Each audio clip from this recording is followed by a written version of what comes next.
Welcome back to the channel. It's been a hot minute since I've made a video, and most of my recent videos have focused on other things. So, as today's video will be evidence for, I really need to focus more on the car this channel is named for. So, let's dive into the 5 things that I need to fix on the 75 STI.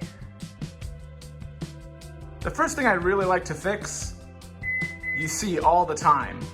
The headlights long ago were wired up so that way the C light, the thing that goes around the main headlight itself, would act as the DRL.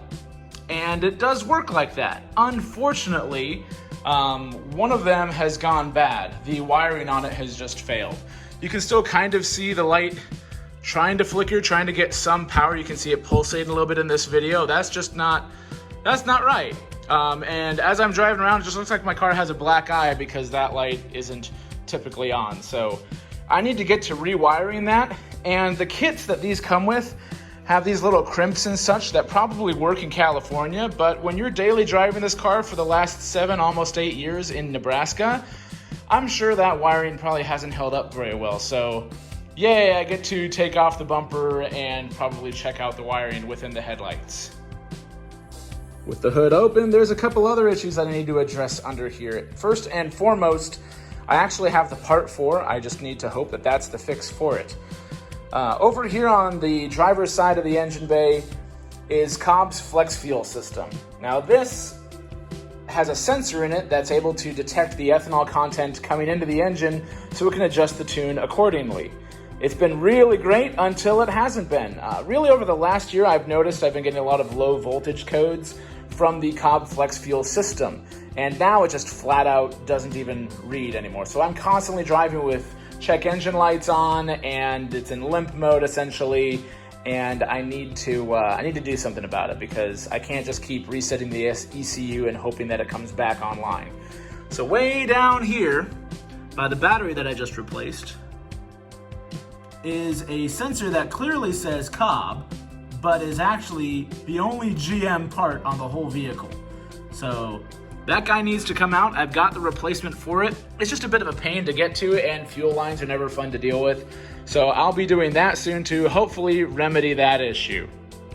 For those that have been following this build for a while, you'll notice this thing has been off for a while, and still is. This thing is a shroud that I had fabricated that helps funnel air properly to the intercooler because my awesome carbon fiber hood that I love to bits doesn't have anything under here to properly move air towards the intercooler. It kind of suggests it, but it just kind of blows all over the engine bay. Plus, when the hood is closed, you can just totally reach in there and like disconnect my alternator if you wanted to. It's not the prettiest thing in the world. So we fabricated this thing up, but then I noticed I was just having engine temperature issues in general, which the carbon fiber hood was supposed to alleviate with these vents that are in here. It's supposed to help lower the engine bay temperatures. And it doesn't because this thing's a gigantic heat sink.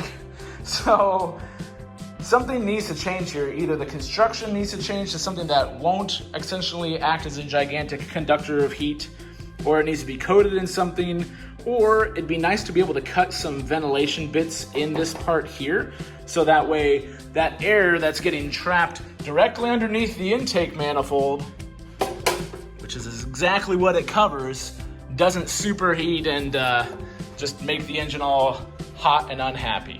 No point in running ethanol and getting cooler operating temperatures if this thing is making everything hot. So that's got to change sometime. This issue seems a little bit nitpicky, but it's actually more of a band-aid that's gotten worse over time on an issue that I wanted to fix earlier.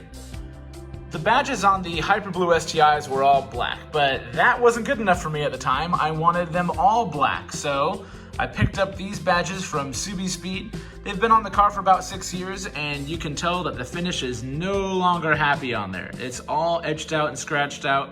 And this isn't from using any abrasive stuff because the paint, obviously, right next to it is just fine. There's lines up and down and all through it, and it's just coming apart. It's just disintegrating, literally. So I could just pick up new black ones and change them out, or I could go find my black ones with the STI pink badges on them.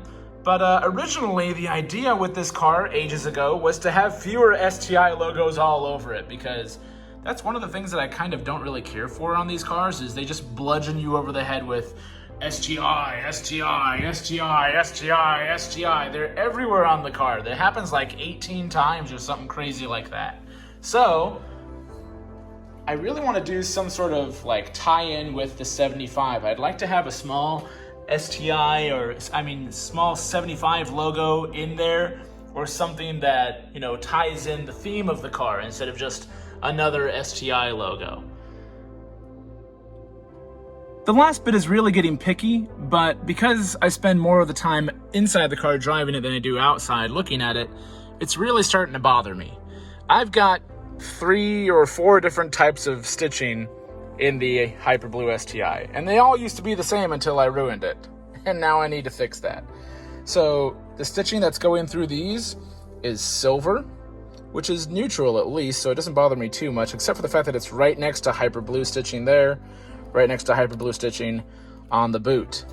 And then when we go to the steering wheel, if you haven't seen my video on that already, this was supposed to be Hyperblue. This is more of a rally blue type of color. It's much darker than the Hyperblue that you can see just over there.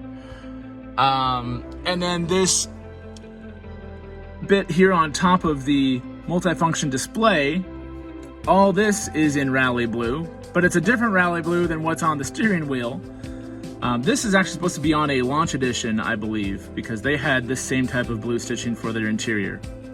And I'm sure there's not an easy way to do it, but I would really just like those guys to match, because there's no point in having all this match stitching and then having those 3 being completely off. So I would really like to fix that, and I'm not sure how. So all in all, there's not a ton wrong here. I still love the car. It'd be a whole lot better to drive if I can get that flex fuel thing figured out. But I'm really getting nitpicky on those last couple of ones. But I always have folks that are saying, oh, your car is my favorite. I love it. It's so clean. But as the owners, we all know things that are wrong with them. But typically we don't point them out because we'd rather keep getting those compliments on our clean cars. But I really think that's what's been making me so lax on this thing. Because everyone still likes the car, I'm not as motivated to actually go through and take care of the things that it needs to really be great. I know the paint could use some correction. I know I got some rock chips and such. I would really like to do some more just aesthetic work on it. But those are the 5 things that I would really like to get tackled, especially before she turns 8 this October. So stay tuned for more, and let me know what you guys want to see next. Thanks.